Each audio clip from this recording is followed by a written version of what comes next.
go! Hey, welcome back to Powered by 8 Racing YouTube channel. We're back at Sebring International Raceway. Again, we're with PDG, another local HPD group. I'm going to be here tomorrow with Chin, with a pro coach, Ethan.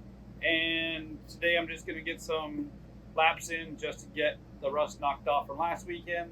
And like you know in the last video, I contemplated whether I was going to bump up back to TT2 or stay in TT3. I decided to stay in TT3.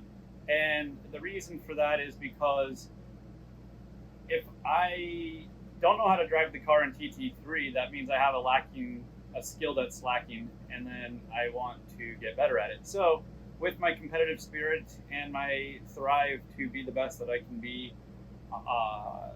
I am back here testing in TT3, hired a coach, and I am going to get this down. So anyways, it's very windy outside, so I probably won't do most of the videos here in the trailer where it's not so windy. I get the air conditioner noise, sorry about that.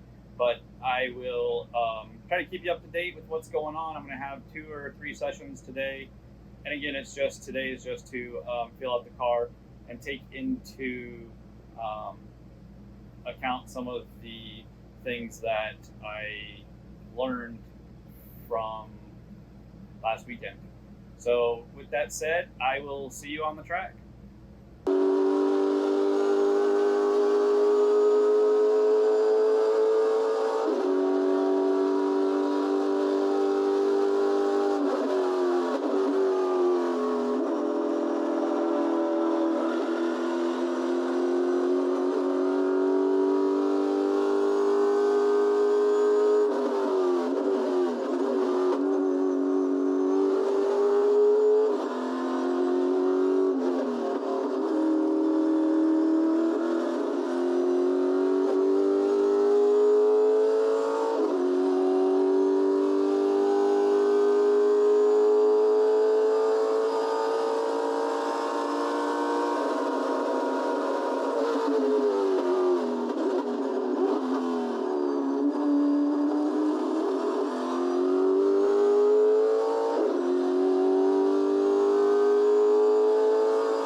As you saw, that was a good run. Lots of lap traffic with PDG and some drag racing.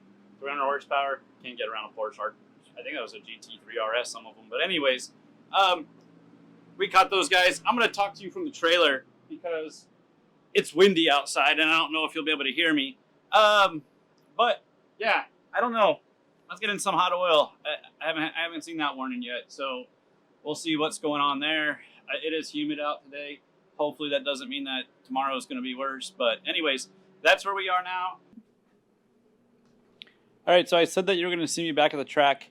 I'm not going to show you any more track sessions from today. I'm going to just jump to being home after the track and talk about what needs to be fixed on the car. And then that's pretty much what's about to happen next. Today is another post Sebring Update. Because I hired a pro coach to be with me, Ethan Lowe. I'm hoping to get him as a special guest on one of these episodes. But anyways, until then, we had an eventful weekend. So I go out on Friday with PDG just as got a few sessions in just to start practicing a little bit more. Got a lot faster than I was even at NASA, so that was awesome. Learned a lot more. Ethan gets in the car Saturday morning. Second lap in, we lose the hood. So you can see, cracked it here. Hood pins failed there. Cracked it a little bit here. Hood pin failed. Cracked it here. Hood latch failed. But that wasn't Aero Catch's fault. That was my fault. I don't know how it happened, but the lock washer on this one failed. So it allowed this part of the hood to lift. Got it there. Did that. Folded itself back. You can see, I mean, it's pretty violent to even get that up, even with it not being latched. So it basically folded the hood back like you'll see, and yeah. So hood went offline. We ran the weekend without a hood. So anyways, I wanted to show you that. I'm going to go run this by a shop real quick. We're going to patch it up. AJ's already on board. He's going to get us another hood started, but, you know, that takes a little bit to get made. So we're going to patch this up in hopes that, well, in case we don't get the one from AJ in time, we'll have this one ready to go. But we're not going back to the track until June. So until then, we're going to have some updates on the car, have some repairs to do, and we'll go over that in a little bit. I'm going to run to the shop, drop this off. When I get back, I will get into the rest of the car. All right, so I got the hood dropped off at the shop. That's going to get patched up. I got another order.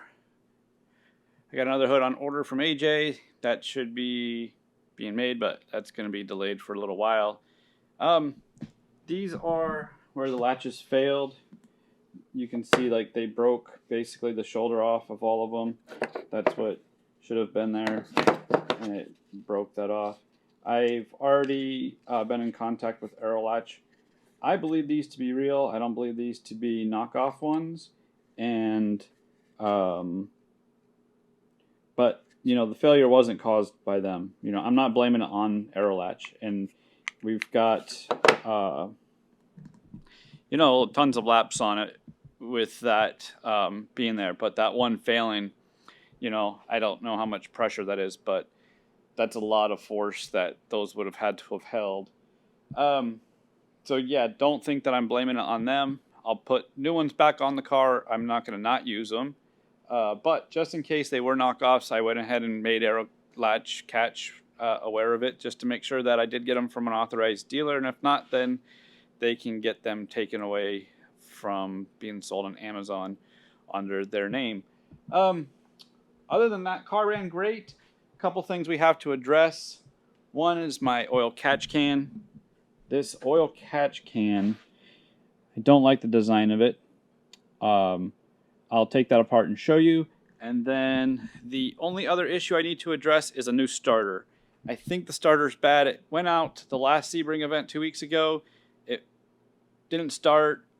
You know, I can see the voltage being drawn on the gauge, that the voltage is being drawn from the battery to try to start the car, but nothing's happening. So I believe the starter's bad.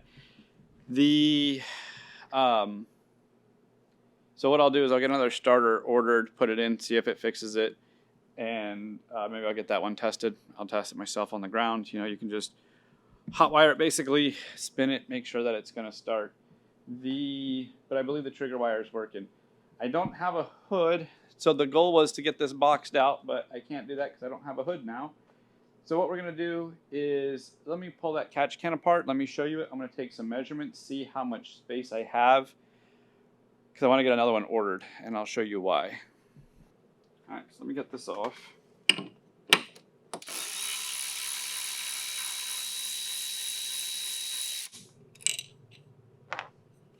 So the way this catch can is designed, it's like a cup, and This will come straight off, but it's easier to spin it off.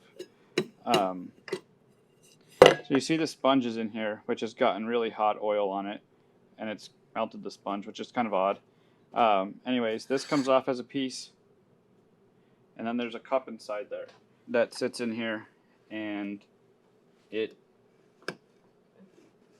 I guess it's supposed to stop oil, but there's no seal here, and what happens is, eventually this will slide right out. Yep. See, so what happens is this comes out, and then this fills with oil from here, goes into there. So once we're there, that fills with oil. There's no lip, there's no shoulder. So when I go through turns, the oil sloshes, gets up onto the valve covers, and then going through turn 17, it just sends smoke into the cockpit. In fact, you can see here, you can see that it's wet. That's actually oil that has splashed from the catch can. So I'll need to go through, clean everything up. You can see down here on the rail, it's got oil on it and whatnot. So this wire obviously needs to get pulled away from the header. And then you can see how it's kind of wet down in here. And that's just from the oil and down here. It's from the oil sloshing out of here. And that's, I mean, that's pretty full. That's like about an inch deep right there, because this middle dowel down here is pretty deep. So yeah, I want to replace this. I want to get a different catch can. I don't like that design at all for what we're doing. Maybe it's good for drag racing, but it's not good for road racing, at least for my application. But the problem I think I'm going to have is space. This is about as high as I can go. Is here. So it's about 7.5, maybe I can get about 8 inches. About 8.5 inches is all I have for space. So I need to find one that's no more than 8.5 inches with the filter on it. And so it needs, no more than 8.5 inches tall, or I can, I suppose, bend this out, put it here. The problem is I got to see how flexible this hose will be, which it's a nice BMRS hose, so we know that they're super flexible. I might be able to, I don't know, we'll have to figure that out. So if I can put it here without a problem, that's where I want to put it, and that's that. Okay, so the next problem that we ran into, which is actually kind of funny because we got meatballed. We didn't get meatballed for the hood flying off, but we got meatballed for the fender flopping around. So we have it fixed up right now, but what happened was we got meatballed. I want to say it was like the 4th session, so right before happy hour, and the fender apparently was blowing out. And when I could tell when I pulled the fender out, is right in the middle of the fender here, there is a panel bonded tab that the fender attaches to right here that had broke away from the that tab broke away. The fender tab was still there, but the tab that's part of the body, I guess that's panel bonded to the body, that snapped. So this was able to flop around, and the bolts down here that held this on, I guess, I don't know where they went, but not on my tire because the tire's still there. But hey, there's some rubber. Anyways, so we're gonna have to address that also. We'll see how we fixed it. We might just leave it how it's fixed right now if we can. And you know what? That's what it is. So the screw that goes in the fender liner into the side of the fender is missing. So that's how it was fixed at the track. Remember, I had crew chief. Danny was there for me. So he got it all fixed up for me, and to make sure it didn't bulge, we had taped this. I already pulled the tape off. But anyways, so we got to fix this. Oil tank's right here, so that kind of stinks. But we'll get that fixed up. Tires are good. I lost some weight, so I'm going to have to take these off and rebalance them because the car was shaking like a crazy maniac. And that's about it. Car's ready to go. It's ready to rip again. Just got those minor things to fix. So I'm going to jump on the interwebs. I'm going to get that fixed. And once I get all the parts in, we'll go over fixing that stuff. Once I dig into this, I'll record that, fixing that stuff. But I just wanted to give you a post-Sebring update and what's to come. I will be having Ethan Lowe visit the shop.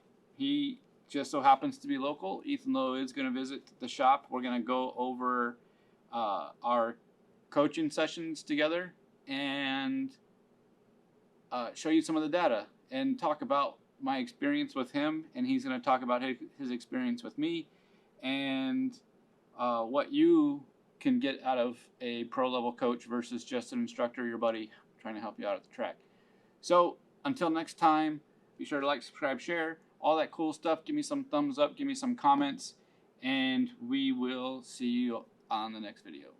Powered by Ocho.